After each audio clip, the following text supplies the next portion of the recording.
and welcome to For the Love of Nature, a podcast where we tell you everything you need to know about probably more than you wanted to know. I'm Laura Fawks Lapole. And I'm Katy Holloway. And in today's episode, we're going to be talking about plants and how humans have always given certain attributes or like characteristics to plants beyond just food or medicine. Yeah, this is kind of an odd episode, and a lot of people I think are going to be like, plants, come on, this is entertainment. Yeah, this is a I good found one. some fun stuff. I did too, and we are definitely going to dive more into interesting plant topics down the road and a few episodes we have planned, but this one's gonna be fun. This was a lot more fun than what I thought it was going to be, at least the research aspect of it anyway. So I did want to say that we tried doing the visual and audio together whenever we had our endangered species biologist on, but we had some technical difficulties. However, this should be our first episode where we have video combined. So make sure you head over to Patreon, and if you're a supporter of us, or if you want to be a supporter, then you can go ahead and see the videos that go along with all these, because I promise you, Laura and I make some epic faces. Nature news. I'll go first. Are you good? Yeah, go for it. Alrighty. So we last week talked about fossils, and one of the subjects that Laura talked about were humans and human fossils, and the nature news that I have is we found another human. So we just talked about how since 1974, I believe it was, we've more than doubled the number of species. So if you I think the number I gave was like 20, so this must be our 21st. I guess it didn't give a number. Ish, somewhere around there. But again, if you guys didn't listen to the fossil one, go back and listen. It's way more interesting than what it sounds. But when we're talking about humans and human fossils, a lot of people think about just one linear path, and that's not the case. So they think like A, B, C, D, and we evolve from one thing to another to another. Absolutely not the case. Think of it as one tree with a bunch of different branches, and we're all hanging out in different branches. So this one, they found the Dragon Man skull, and they think what a cool freaking name, right? Dragon Man, and it may help oust Neanderthals. Wait, has it always been? I think it really is Neanderthals, but we just say TH. What? I mean, it's not shocking that I've been mispronouncing something my entire life, but everyone does. Yeah, so Neanderthals, as our closest ancient relative, just boop. So this fossil may represent a new Homo species that lived more than 146,000 years ago. Okay. So pretty old. So this fossil, skull nicknamed Dragon Man, has surfaced in China under mysterious circumstances with, right? It's Dragon Man. So Dragon Man belonged to a previously unrecognized Stone Age species that replaced Neanderthals as the closest known relatives of people today. A nearly complete male skull now housed at the Geoscience Museum of Hebei GEO University in, Shijiazhuang, China, represents a species dubbed Homo longhi. So basically, they found it, again, it says mysterious circumstances. So maybe somebody just like donated it or something, and but they don't know where it came from. But yeah, so they said like the cranium, it presents a combination of features, setting it apart from other Homo species. Okay, that must be how they know it's closest to us. Yeah, it's close, but not quite the same. The name H. longhi derived from the Chinese term for the province where it was found, which translates as Dragon River, hence Dragon Man. Okay, cool. So anyway, go ahead and look it up. Dragon Man. It's very fascinating. You can kind of see. Yes, it has, if you think of Neanderthal, it has some of the Neanderthal features, but also whatever Chinese artist drew this gave this guy a serious six-pack. So if you're coming off of our Nature Hotties episode, just dive right into Googling Dragon Man, because they reconstructed it, and he's ripped. I mean, to be fair, they would have to be. Oh yeah, for their job. Just lean ripped. No, this is like bulk ripped. Okay, because I doubt bulk ripped would be Yeah, no, this is definitely like that's working out. Yes, like he's lifting. Maybe some steroids are involved. He's beefed up. So go check it out. So that's my nature news. Dragon Man. They now think that they may have just ousted the Neanderthals as our closest ancient relative. Cool. Mine's also fossil related because it usually is. So because Facebook just knows it's what I want to hear.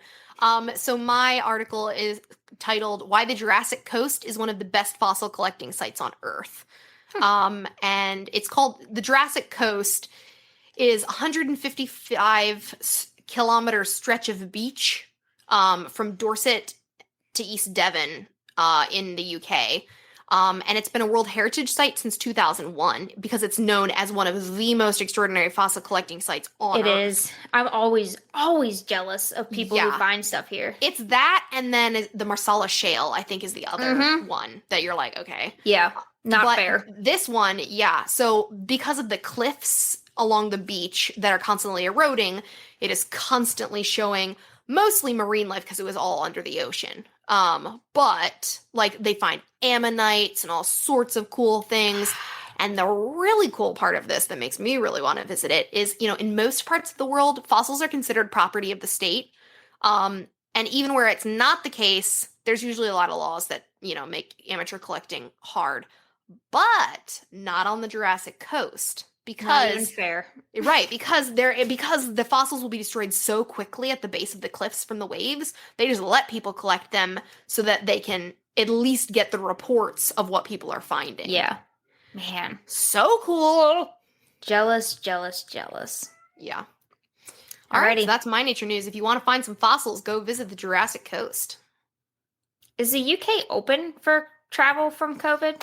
Great question. I'm not sure. So maybe you have to wait a little bit. But after, that'd be a great first place to go on vacation. On an isolated beach. Yeah, right? Still away from people. Alrighty. Are we ready to then go into... yeah, let's dive into some plants. We'll see how many we get through, because I've got a few, but, we'll make it a reasonable length episode. Yeah.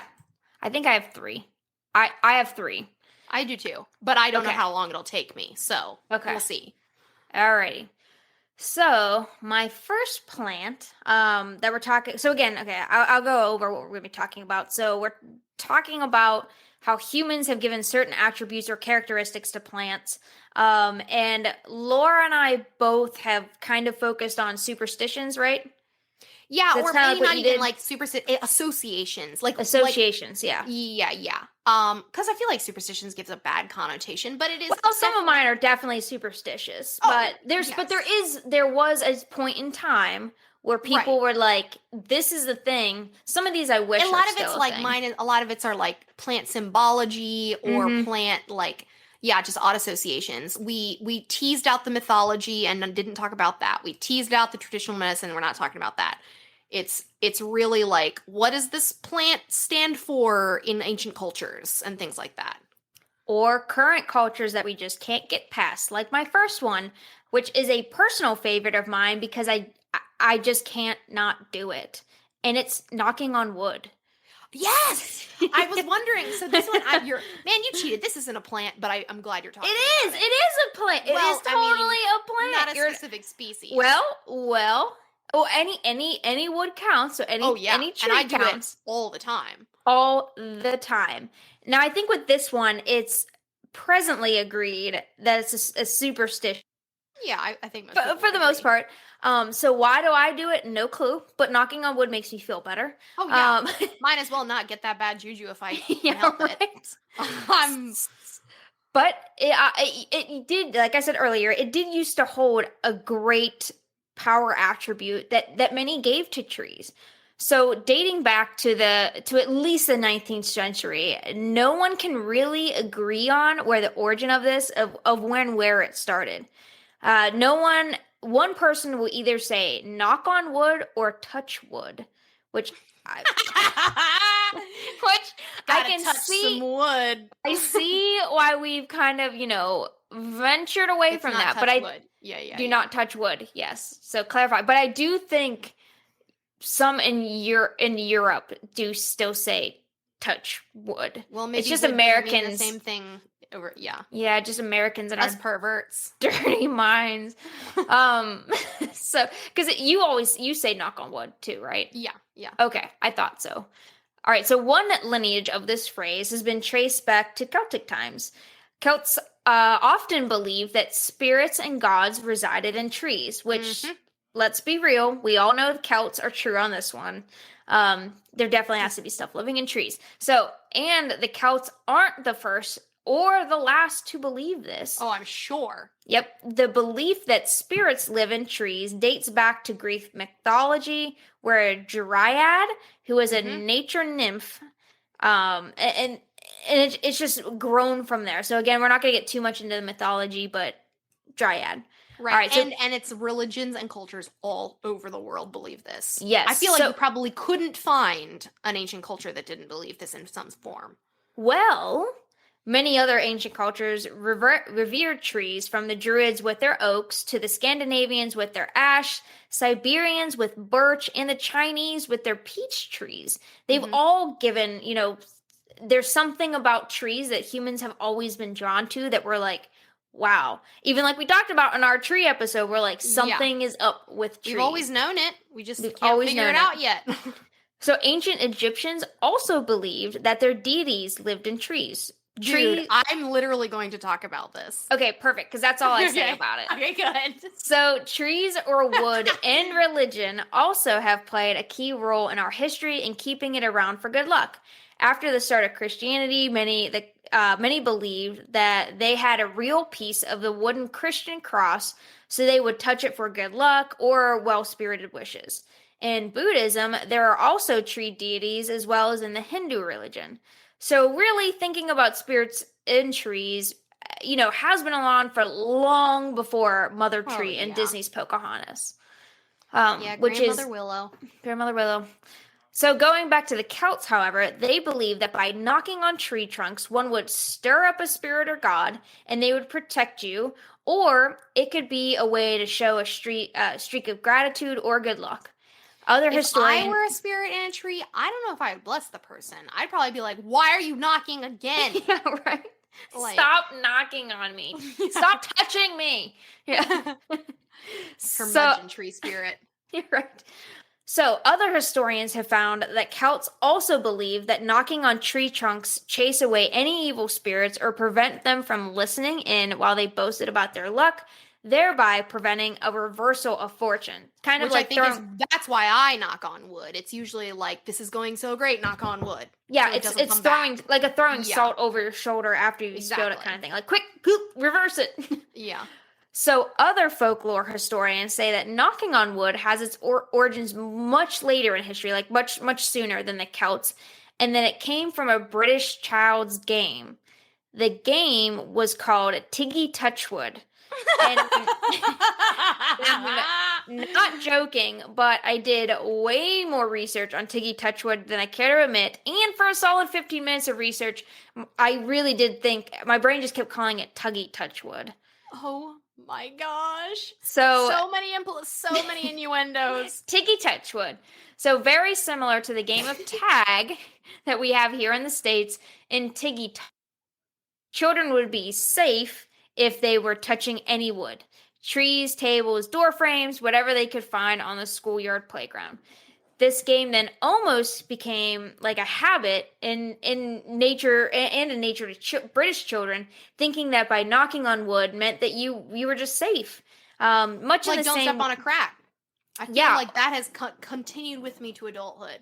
It has. Or I have definitely said this where I'm joking around with somebody. I'll be like, "Tag, you're it." It's the same thing. Yeah. It's a childhood game that everybody played, and when appropriate, you just randomly say it. So that could also be it's just something that everyone's experienced and played as a child. So it could just be carried into adulthood. Huh. So besides the classic knock on wood examples we have, there are several variations of it all over the world. For example, Turkish people will often tug on their earlobe, then knock on wood. So while there may be a variety of forms of this all over the world, one thing remains the same. No one has any clue where it started, but there's something inside everyone that just makes you want to knock on wood so bad for good luck or to ward off evil. I mean, I do. There's definitely a lot of people who want to touch wood out there for sure. Never mind. I won't say. Me too. Okay, go ahead. Continue. That was all I had. So Tiki Touchwood, knocking on wood. I'm trying to keep it brief so that we can get through some of these. But, yeah. But that was a good one because whenever I was looking up like tree or just plants, of course, I'm trees, but but that one was just fascinating to me because I was like, oh yeah, I didn't know what is that. So no one knows. Just nobody knows. But it seems to be throughout our history a lot of this association with trees and good fortune and protection. Makes sense. That there's just something about trees. Well, following you on that, so I think mine are a little more. So I focused on specific species. Ooh. So and what they. So I'm gonna follow on the heels of yours with the acacia tree specifically. Okay. So real quick, acacia trees, they have leaves that look kind of like a fern, or they look like they're related to mimosas. Mm-hmm. So if you know what a mimosa tree is like. Not the drink, the plant. Right. Some of them may have thorns. Their flowers are fuzzy-looking, fragrant clusters that are typically white or yellow. They're in the pea family, so their fruit is like little legumes, like pea pods.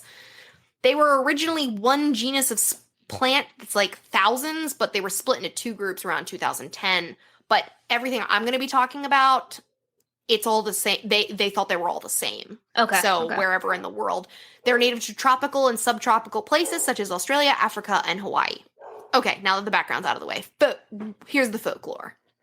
So, since this tree can be found all over the world, I wanted to, you find a lot of folklore stuff with like European plants. Yeah. I wanted something that went a little further too. So this has a wide variety of folklore across many cultures because it can be found all over the world. First of all, in Freemasonry, which, if you're a Freemason, the Freemason group. I was gonna say there's all kinds of very stuff mystical that goes into that. And crazy. Yeah. I wouldn't know because I'm a female. Yeah. The acacia is a symbol of the immortality of the human soul because it's an evergreen. And I'm talking it has serious significance in like some Freemason rituals of like initiation and things because it's the immortality of the human soul. Interesting. It was also revered in the past by multiple cultures for its incorruptibility, which, of course, was like a metaphor for things. But literally, it was pretty incorruptible because it has a natural defense against insects. Oh, okay. So they took that to mean, therefore, like your soul couldn't be corrupted. And, everything. They took it the next step. Yeah. From, hey, you're not attacked by insects to you're immortal. Right. Like that's a heck of a jump. So, you were talking about the ancient Egyptians. This is the tree that they thought. Gotcha. This is the tree that has the significance for ancient Egyptians. Extremely high because they believed that their gods were literally born under it, like under the tree or from it. And to them, it is viewed as a tree of both life and death. It symbolizes shelter from chaos.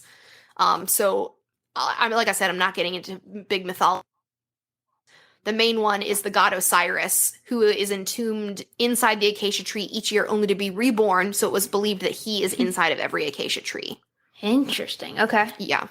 Also sacred to the Hebrews, because the acacia wood was used to build the Ark of the Covenant and altars and tabernacles. Which, if you've ever seen Indiana Jones, that needs to be some serious wood. Yeah. Hold that in. Yeah, and it was often planted at the head of graves. Again, it's an evergreen. It just, for a lot of cultures, it's all about life and death and immortality. Mm-hmm. Which, that does make sense. It does make sense. Oh, yeah, for sure. Evergreens around the world are kind of like that. On the Arabian Peninsula, it's believed that anyone who even broke the twig of an acacia tree will die within a year. Jeez, that's harsh. So don't go around all those little kids that you see going around breaking twigs, dead in a year. Or you walk past it and just brush up against it. Better not. But worse than walking under a ladder and fearing for your life.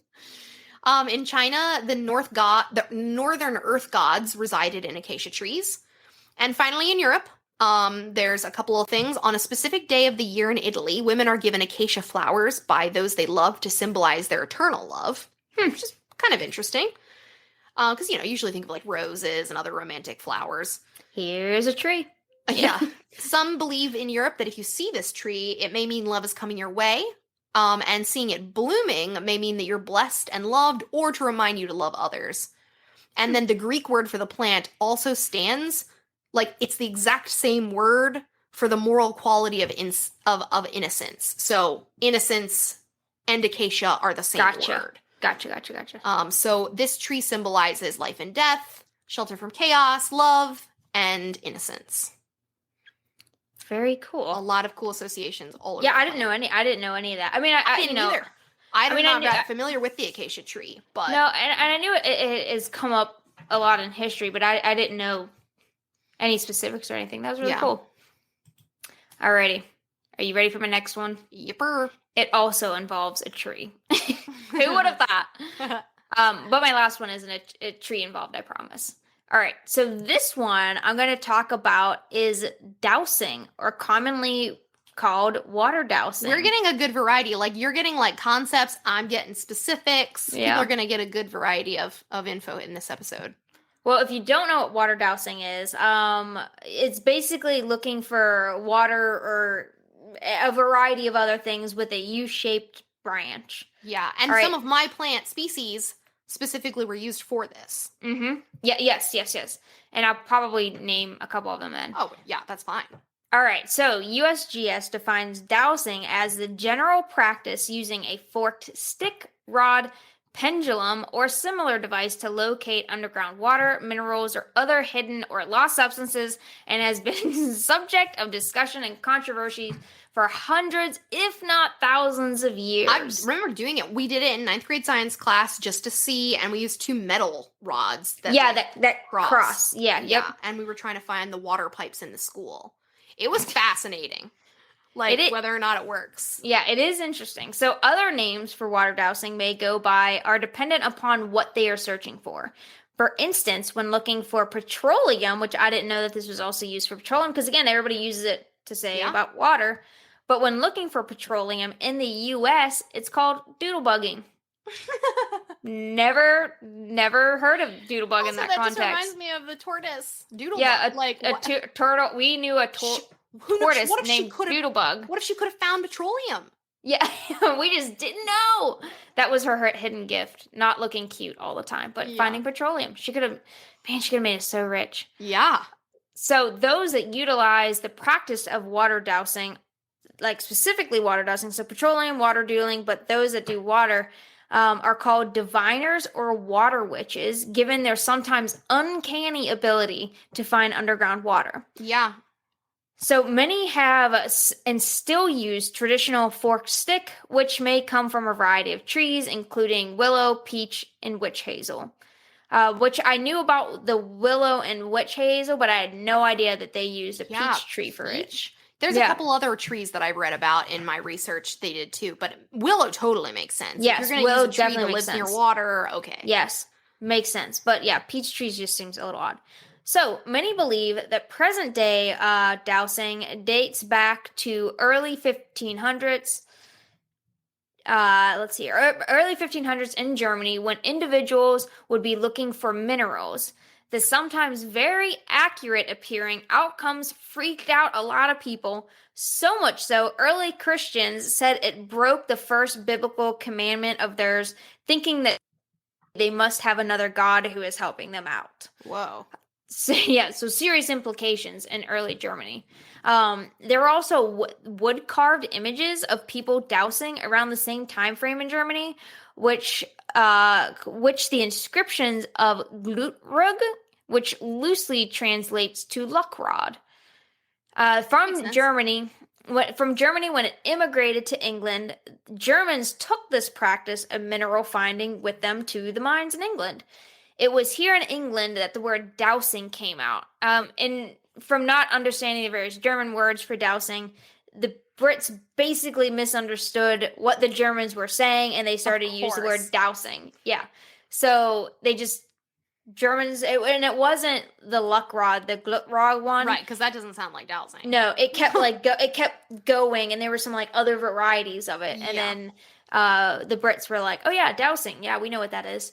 So that's a short version with a bunch of Latin and German words thrown in between there. So how does one douse? And I think it's douse, but because to dousing doesn't sound right. Yeah, I think it's douse. To douse. It has to be to douse. All right. So to do it, the classic way is using a forked stick. One fork of each branch is held with each hand, which I didn't know, palms upward. Apparently, I don't remember. I just know it has to be loose. Yes, and held. But apparently, it doesn't work if the palms are down. So palms up is a very important part. Okay. Of some sort. So the bottom or the butt end of the Y is pointed skyward at an angle of about 45 degrees from the ground. The dowser then walks back and forth over the area they are looking for water or whatever else they are trying to locate. When the dowser passes over water or mineral or whatever they're looking for, the butt end of the stick is supposed to rotate or be attracted downward. Now, over time, I guess people got more sophisticated and moved away from wooden sticks, which is what Laura mentioned, to even using 2 metal L-shaped rods that you hold both of them in a similar fashion. And once they cross, X marks the spot. Yeah, that's what we did. And that's when you're over it. So even various military units around the world have tried to recreate various dowsing rods, but to no luck. And if you do want to take a few minutes to go down a deep rabbit hole, just look up what the military did and all these different things. And it is quite fascinating. Just the things that they tried. It was pretty cool. Yeah. So is there any truth and science behind this? Most scientists agree no, but a lot of cultures and farmers still swear by it today. Often when it is studied, scientists believe it is a stroke of luck or the diviner, remember that someone who douses is called a diviner, subconsciously moves the stick to cause a reaction, knowing and seeing context clues around them where the water should appear. Or what if it's like even less obvious than that? What if it's not context clues? Like what if it was like originally like, if you're an original human sense, especially being barefoot, what if we knew where water was? Yeah, what if we just knew? It very well could be. Right. And so subconsciously we were finding it with a stick, even though really we knew. Yeah. But maybe. And then now that we've got shoes on, we can't find water anymore. Yeah. Again, a whole other reason to just not wear shoes anymore. So they see a variety of things on the surface, these diviners that may say, oh, hey, there is water or minerals here, so subconsciously it could bend downward. There was even a contest in Germany in 1991 that offered a $10,000 prize to any successful dowser. It was a 3-day competition of 30 dowsers, which ended with no successful winner at all. I wonder what they considered successful. Their accuracy rate would have to be. Yeah, they had to every time. They had to successfully. I think it was just once. Like they just had to find something. That's crazy. Whatever they were looking. What they were finding. Yeah, whatever they were finding, they had to be able to find it, and they had to find it. All right. Yeah. So fact or fiction depends on who you ask. Regardless, it shows once again how important various natural aspects were to daily life of people beyond just food. Yeah, for sure. So I'll keep going on your tree wagon because I got another one. Here's the rowan tree. I've always known about rowan trees to a point. They're very prevalent in like Celtic folklore and things like that. So the rowan tree, we've got rowans here in North America too, but you just usually hear about them in Europe. Real quick background, it also has fern-like leaves, just look a little different. The flowers grow in white clusters. Oh, for those of you here in like America, a rowan tree? R-O-W-A-N. Okay. I'll have to look it up here. Yeah, like a person's like Rowan Atkinson, the actor. Yeah. Rowan is people are named Rowan because of the rowan tree. Gotcha. The leaves look like, for any of you here around here, they look like ash trees or a little bit like locust trees. So the flowers grow in right clusters. They have a scarlet fruit that also grows in clusters. They're native to the entire northern hemisphere. Very beneficial to wildlife. And also known as a mountain ash, which I'm pretty sure is what I've heard them called here in America. Yes, mountain ash. Like the American mountain ash. Yep. And they're in the rose family, not the pea family. Really? Which is the so rose fascinating. Family? Yeah. Like you think about trees as being trees. Huh. But like there's pea family trees and there's rose family trees. So the folklore behind rowan trees is pretty straightforward. This has always been a tree of protection.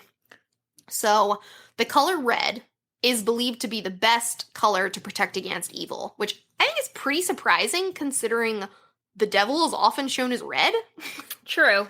But red also in culture shows like significant like importance and everything. Right, because of blood. Yes. Yeah. Right. So red often color that protects against evil. So the red berries of the rowan made it a general tree of protection. But not just the color makes it fitting, also the flowers, because each flower has 5 petals that makes a pentagram shape. And a lot of us, I think today, think of pentagrams as being a sign of evil. They're actually a sign to ward off evil. Yes. I think it's just one of those things that culturally, we've taken and then just kind of skewed it the opposite way of what it was originally intended for. Yeah. So the berries being red and the flowers being pentagrams both are great for keeping away evil. They were thought to keep away witches, spirits, and evil in general, to protect people from enchantment. And you didn't even have to have the leaves, wood, or berries on you. You simply had to have a rowan tree growing near your house, and it blanketed you with protection. Always? Like, even if you left your house? No. It'd have to be on you. So like, it just live near it. Gotcha. So it has a radius of protection. Yeah, I don't know how much, but like by association. Yes. Crosses were often made from their twigs tied together and hung on just about anything that needed a protection. So like people, okay, but also cows. Like people hung crosses on their cows all the time so that they wouldn't get enchanted. Yeah. Just a whole bunch of cows wearing crosses is such a cute image. Maybe that's where holy cow comes from. Oh my gosh. I bet you're right. Holy cow. I almost just said holy cow. Maybe. What if we just I bet you're right. All right, you keep going and I'm going to look up origins of holy cow. So, in Scotland, it was taboo to ever cut down a rowan, and only very specific tools for very specific jobs are allowed to be made from its wood. Basically, rowans they provide complete protection, which gives them complete protection. Nobody cuts down rowan trees. Nobody hurts rowan trees. People would use just like like they don't want to do anything with it. Yeah, that makes sense. Yeah, right. Because if it's going to protect you, you don't want to cut them down. People would use their wood to stir milk because it was believed to stop it from curdling. Which is kind of like a curse. The wood was also as a charm against rheumatism to keep that away. Okay. It has connections with both Greek and Norse mythology. Because of this, divination runes were carved onto its wood because of the religious backstory there. And finally, rowan trees are believed to help travelers on their way. So it's a great tree to have around for all the cool reasons. If you believe in the protection abilities, fantastic. Also, great wildlife tree. Yeah, no, it is. So that's mostly what I knew about it. So what I'm finding a lot whenever a quick Google search is people are talking a lot about holy cows, and apparently that was a famous like phrase to use in baseball. Oh, well, that's lame. I think our version's way better. Yeah, I think where it's more accurate. Maybe that's where baseball got it. I don't know. So it doesn't really say. Yeah, I'm gonna go with the holy cows because cows wearing crosses. That makes way more sense than just something random somebody said one day in a baseball game. Yeah. No, holy cows wearing crosses. You have been blessed by a cow. All right. What's your next one? My last one. It's the 4-leaf clover. Nice. This will be perfect time with mine as well. Man, great minds think alike. We usually do. Usually one leads into another and we don't even intentionally do it. No, ever. Or we've just gotten so good at connecting insane things that it just naturally flows. And that we're enough of a complementary pair, but not the same person. Yeah. That, we just predict. We know. Yeah. We just know. We're like dowsers, but of one another's minds. Yeah. Dowsers of the minds. So the most coveted prize for any child and most adults is if you're able to spot a 4-leaf clover among all the other 3 leaves. If so, I still do that if I'm standing around and have nothing to do. Yeah, just look around. I do. So clovers is a common name for the plant genus Trifolium, which consists of about 300 different species of flowering plants in the legume or pea family Fabaceae. Really? I did not know they were in the pea family. Yep. Originating in Europe. So that means that pretty much almost all of the clovers that we have here in the U.S. came here via humans one point or another as a foraging crop.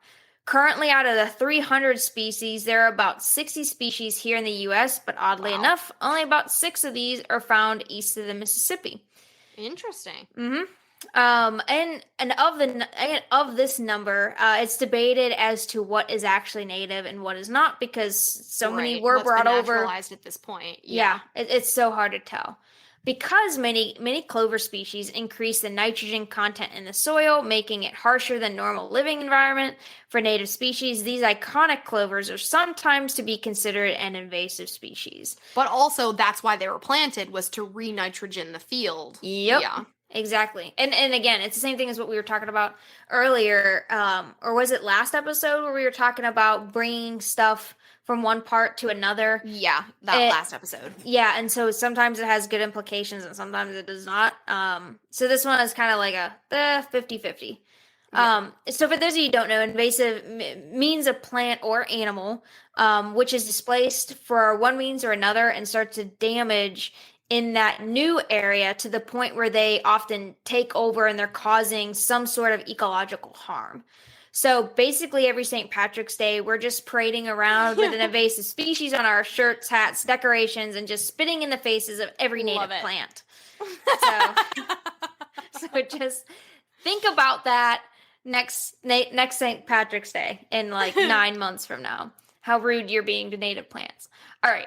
So finding a 4-leaf clover may truly be lucky just for the sole reason that they normally number about 1 of every 10,000 little clovers. A study carried out by the Swiss researchers, which again, random things people to have research. The Swiss researchers, however, looked at 5.7 million clovers. Whoa. And found that the likelihood of finding 1 4-leaf clover was closer to about 1 in 5,076 3-leaf I agree. ones. Okay, so listen, real quick. First of all, do you bring up the fact that I'm pretty sure that they grow, like you find one, they grow in a chain because they grow? I didn't talk about that, but that is what it is. I think that's a real thing. Yeah. No, it is, because if you figure they can grow in a chain. Yeah, they are trailers, and so if you have one genetic modification, it's going to continue to grow. So typically where you find one, you're going to find a few more pretty close by. And then I have a friend, shout out to Danny Mummert. Danny Mummert, my friend, has found more 4-leaf clovers than anyone I have ever met in my entire life. I'm telling you, we're just like, hey, let's look around for 4-leaf clovers. Boom, found one. Like, some people are just like that. Yeah. She's so good at spotting them. I bet Danny's average is way better than 1 in 5,000. 1 in 5,000.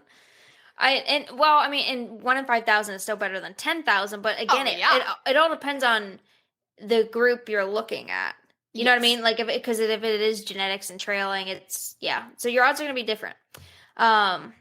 So to look at, we're just going to focus on the luck aspect of it for this one. Some say that to Christians, when Adam and Eve were banished from the Garden of Eden, Eve took a little souvenir with her to remind her of the garden in the form of a 4-leaf clover. Whoa. Now, if you went... I've never heard that one before. No, neither have I. So if you went to any school growing up, Eve wasn't completely naked at this point, but pretty much. So I don't know if she sewed pockets in her loincloth. So we can possibly roll out that origin story, because I'm not sure where she would have kept it, and it was in Europe and Eden.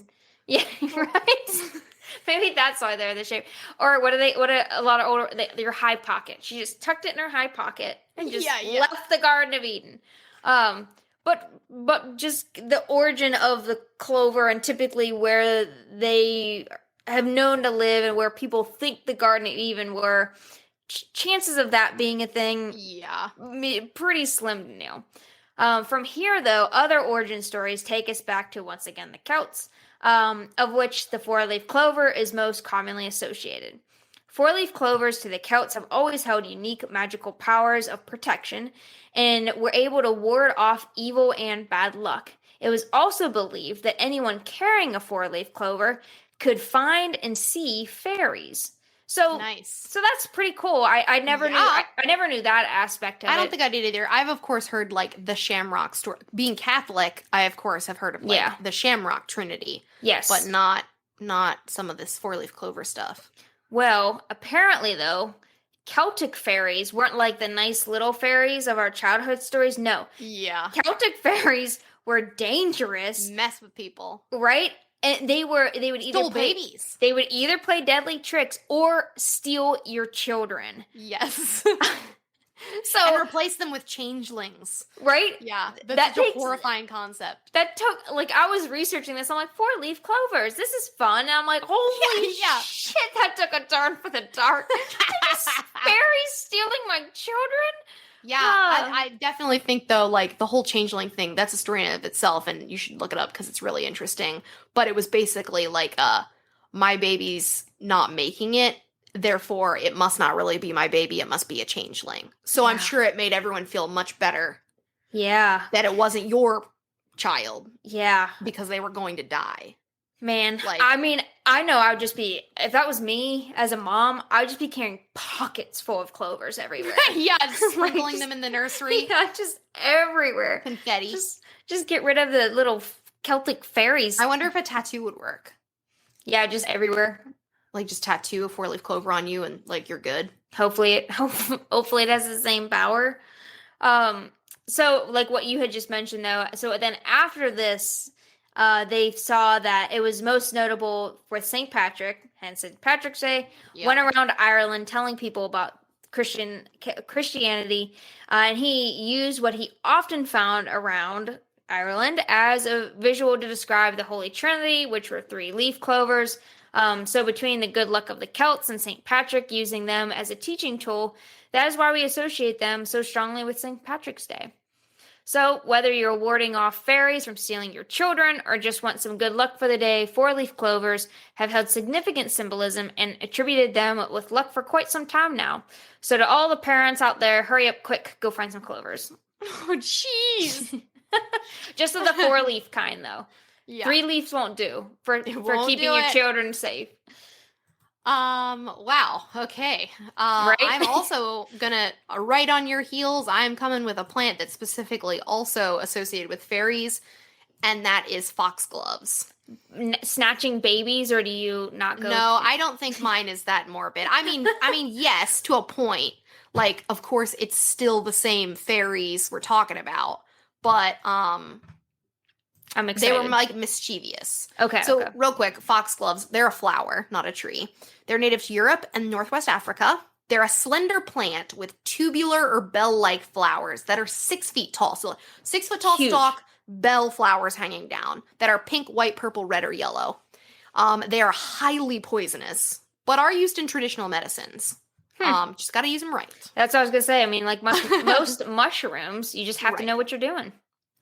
So I want to talk about 2 things here. One is the origin of the name, because foxgloves is such an interesting name. Yeah, it is. And which gives it some associations. Okay. So this, I actually didn't realize how hot of a topic this flower was in etymology, which is the study of word origins.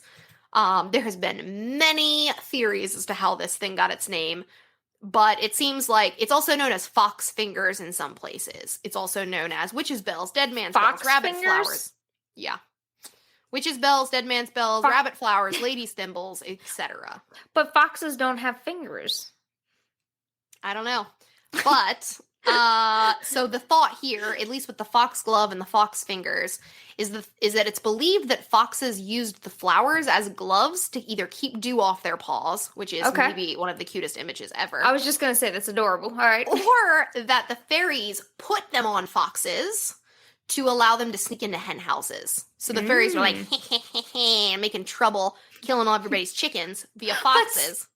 You guys need to sneak. Let's give you mittens. Yeah. And this was obviously proven because you can see the fairy handprints when inside of the blossom. There are these white and black blotches that look like fairy handprints. When you were like, and this has been proven, I was like, we have video evidence of fairies. Today putting I on am mittens. breaking, not aliens, but fairies. Yeah. No. The other thought that they're pretty sure is not true, but possibly, although they're now called foxgloves, their original name could have been foxgloves. So folks being the name in reference to the fairy folk, because in the British Isles, it was unlucky to say the name fairy. That was just asking for trouble. So you just referred to them as the good folk. Interesting. So these little flowers would have been perfect, beautiful gloves for them. And so this theory I can't get over foxes and mittens. I can't get past it. This theory doesn't hold up very well when examined by etymologists, but it does make sense for the area. So that was like the name. And then there's more on the fairy connection. So foxgloves are almost always associated with fairies. It's believed to be one of their favorite flowers, and you can even attract fairies to your yard by planting them in your garden. Okay, so I just need some foxglove and a fox, and I will set up my video fairy traps. Yeah. And then and 4-leaf clovers just to be safe. Yeah, to keep them from stealing my babies. Right. Their presence in the wild, like if you put them in your garden, you'll attract fairies. If you see them in the wild, that just means that there are the folk nearby. Some believe that fairies taught foxes to ring the bells on the flowers to warn other foxes of danger. So the fox would just go ring the bells and warn everybody. If you hold a blossom to your ear, this actually is a thing. I really would like to try it. If you hold the blossom to your ear, the bell end, and strike it with your finger, you can hear fairy thunder, which is the sound of a very cross fairy making her escape from inside the flower. Quick run! It makes like a really, or if you smash it, it makes a really loud pop. AKA fairy thunder. If any listeners out there have foxglove in your yard, can you please take a video? Let us know if it works. Yeah. Just be careful; it's toxic, so don't get it in your mouth. Don't lick your hands after you've tried this. Because I'm talking like people used to die, like kids used to die from like if you put foxgloves in water in a vase and then they drink that water, dead. Yeah. So, and then finally, the plant can sometimes be seen bending with no wind, and this is due to the fact that it recognizes the fairies and bows to them. Interesting. So it's not just fairies, though. There's a couple of other cool things associated with this plant. In Scotland, blossoms were laid around cradles and placed in children's shoes to protect from bewitchment, which seems like a terrible idea considering how toxic they are. Yeah. I'll put it around a cradle and in their shoes. Yeah. And hope they don't eat it and die. Yeah. Apparently there are some Norse legends where foxes wear foxglove blossoms around their necks. It's unlucky to pick them, as this deprives the fairies of one of their favorite flowers, and having them indoors was believed to allow the devil to enter. Jeez. Right, that's where it gets extreme. Yeah. Since Roman times, it's been associated with midwifery and women's magic, which is due to the fact that the Roman goddess Flora used foxgloves to impregnate the goddess Hera with her son Mars. So if you're familiar with Roman mythology, that makes sense. Otherwise, it means nothing. In the Middle Ages, it was associated with the Virgin Mary, as I feel like all things were in the Middle Ages. Right. Must be related to Virgin Mary. Yeah. And then in the language of flowers, so flowers all have meanings. They always have. And in the Victorian times, this became like a really big thing called the language of flowers. But in the language of flowers was first associated with riddles, secrets, and conundrums. So if you gave someone a foxglove, it probably meant you had a secret together, or it was, something like that. Oh. Later, though, in Victorian times, it took a turn for the worse, and it meant insincerity. So, no, not the same. Yeah. Very cool associations with fairies and mysteries and secrets. It's only when there's a lot of symbolism, like a lot of kind of the same, but there's just, I knew that there was some significance, because you hear about, things like 4-leaf clovers, the groups of flowers, plants that have a lot of significance in them, but I had no idea about. Right. Like, of course, you find roses is one that has a lot of symbolism and significance. But there was so many, like, rosemary was on my list to do. Oh, goodness, and, like, so a couple many other things. Yeah. Yeah. So But yeah, so we have just shown you all how not just specific plants, but plants as a whole have often been associated with other things besides just eating them and using them to, make stuff. Yeah, way more symbolism. Interesting symbolism. Right, and a lot of people think it's because, we recognize that just like animals, which also have a lot of symbolism and significance in cultures, plants are a living, breathing thing, which means they must have something extra about them. Yeah, there's something. I believe it. I definitely think that there would be, especially with some of these things, there is some, of course, the incorruptibility of the wood would make sense that it is then incorruptible for other reasons. So, some of it definitely makes sense. And it goes back to, the trees, if they have gods and stuff in them. I mean, if you guys have ever been in a forest and just sat, there is definitely something that humans connect with that somehow, that I can totally see why they would be like, yeah, they're alive. There's a deity in there. There's a deity of some sort in there. Totally believable. Yeah. All right, folks. Not the fairy time, but the people kind. That's all we have. Yeah, don't mention them. Yeah. Don't wish that on me. I'm going to have a baby soon. Yeah. I want a changeling. Yeah, 4-leaf clover it up. Yeah, dang. So Danny! Yeah. Hurry up, find Laura all the 4-leaf clovers you can. So that's all we have today. Make sure you guys go check out our Patreon so we can continue to bring you fun content and with new features. See this video like this. Yeah. So make sure you guys go over there. Make sure you visit our social media pages at FTLON, and then you can join our Discord, the Natured Nerd Nation. On our Footlong social media. I mean, I really feel like we need to give more than a week's thought into some of these acronyms. No, NNN is fantastic. NNN. Even then it's a